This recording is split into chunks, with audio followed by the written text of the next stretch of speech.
Can one look inside in real time, so to speak? Can you look inside simultaneously as things are happening around you? Actually, there is a big possibility. The problem is we are not used to do it.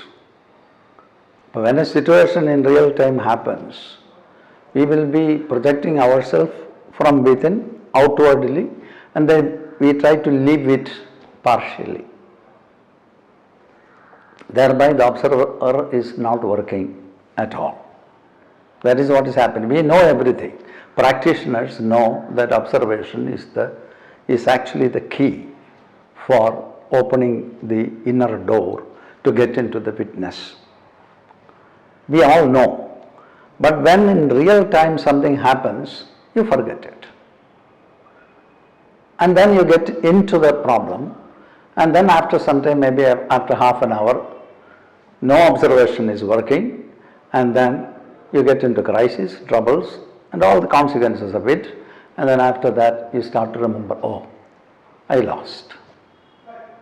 So mastery of the mind happens only when the observer is vigilant constantly.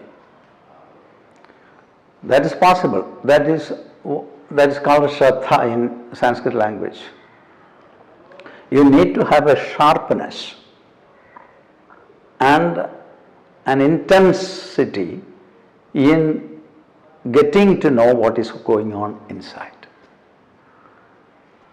When something is happening outside, our interest is shifting from the inside to the outside. So naturally you get lost. The moment when you are disconnecting from within and reconnecting it with the external world, you are not living the moment.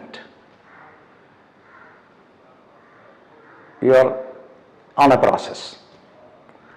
And at that time when you start to observe, you start to live the moment because you understand holistically what's going on outside, and in relation to the outside, what is happening inside, you will see at the same time.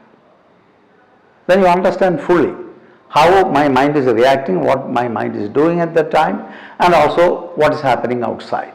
Then the observer will understand that there is no difference between the internal world and the outside world. It is part of the same continuum. There is a possibility, but unless we are focused in not forgetting the internal observation, then things will be a little difficult. We get attached with things outside.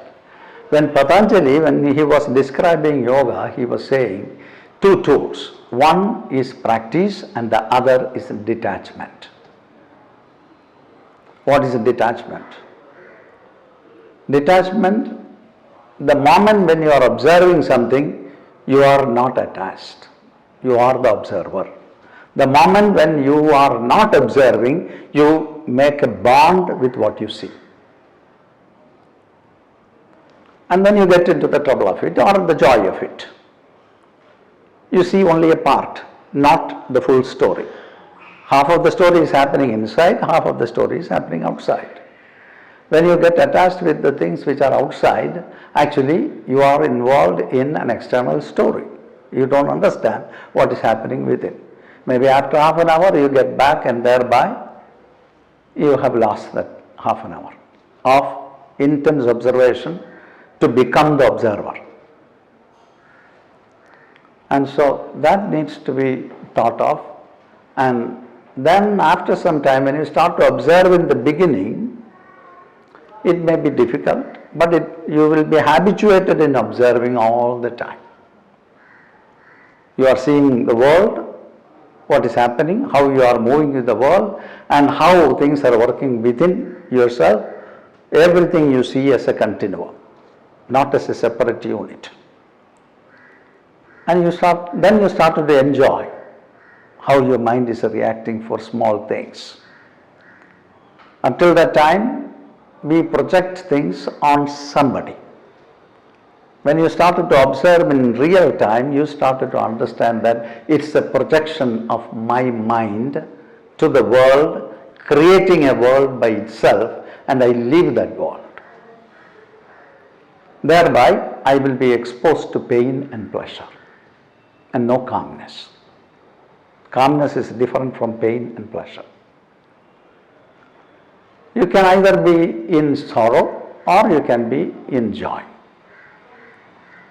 The one is like the other side of the coin. When you are joyful, certainly it will be followed by some kind of suffering. When joy comes, it will be great for you. When the suffering comes, that will be very much agonizing and you feel that I lost. So in between there is a space where you feel calmness. Calmness comes to you by observing. Because in observation, you get disconnected from what you are observing. This kind of a detachment is what is proposed by Patanjali. That is why he proposed detachment and practice. You need to have the observer on, and continue to practice the observer on will lead you to the goal of self-realization. We want to know who we are.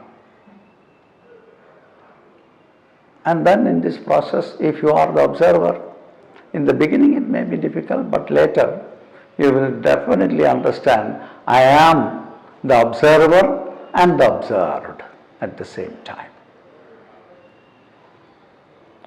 So I am the silence. I am the emptiness beyond everything. Beyond my body, beyond my senses, beyond my intellect, beyond my ego, beyond my identified self, I am the simple observer. Like what you see in the nature. All the stars and clouds and planets, everything is coming up.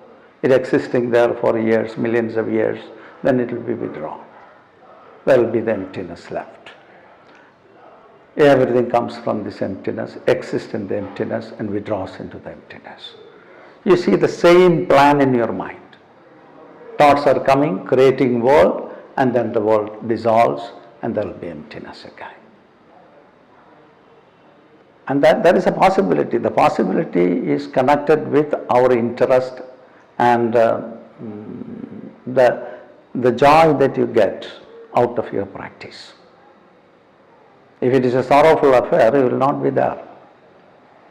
When you get into some kind of joy in seeing the emptiness and relaxing in the emptiness, there will happen something very deep inside, and that deeper feeling that a person gets, a bubbling, an inner bubbling happens, and that bubbling is called nothing other than love.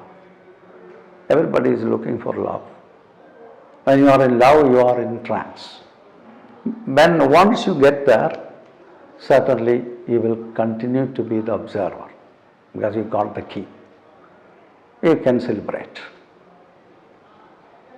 That's the great possibility, but one has to be vigilant. Shraddha. One has to be alert in keeping up the connection with the observer.